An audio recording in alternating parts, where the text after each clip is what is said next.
So in the New Testament, there's a story. When you go to church every week, as I did growing up, you hear the same stories at least every 3 years. You're going to hear the same story. So this is the story of Martha and Mary, sisters. Jesus was in their town preaching, and surprise, surprise, he comes over for dinner with a bunch of his disciples, his entourage. They all show up at Martha and Mary's house for dinner.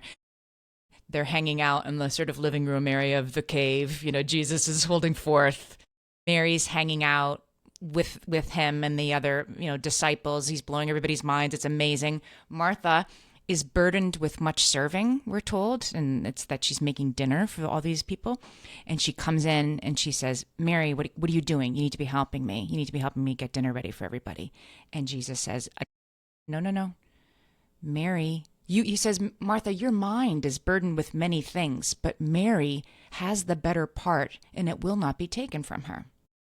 And that is the end of the story. And what I guess we're supposed to take from that is like, yeah, you're not supposed to be worried about what's for dinner all the time. You're supposed to hang out and think about God.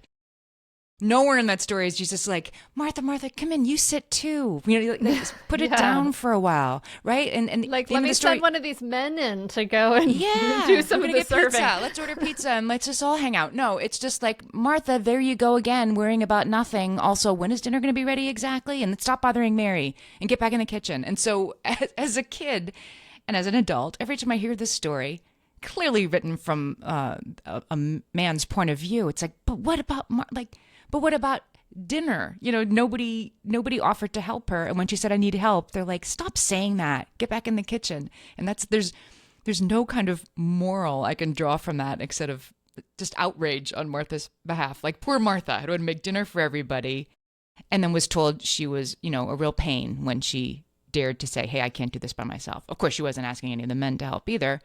But you see what I'm saying? It's a very problematic story. And I've always sided with Martha, but there would be no dinner if Martha didn't make it. And why didn't anybody help her? Why did things stay the same after she complained? The word complain is such a freighted, weighted, we don't have to take it seriously, right? Martha's wah, wah, and you don't have to actually listen or consider whether she might be right. She's nagging. She's nagging. Yes, that's the word. I hate that nagging word.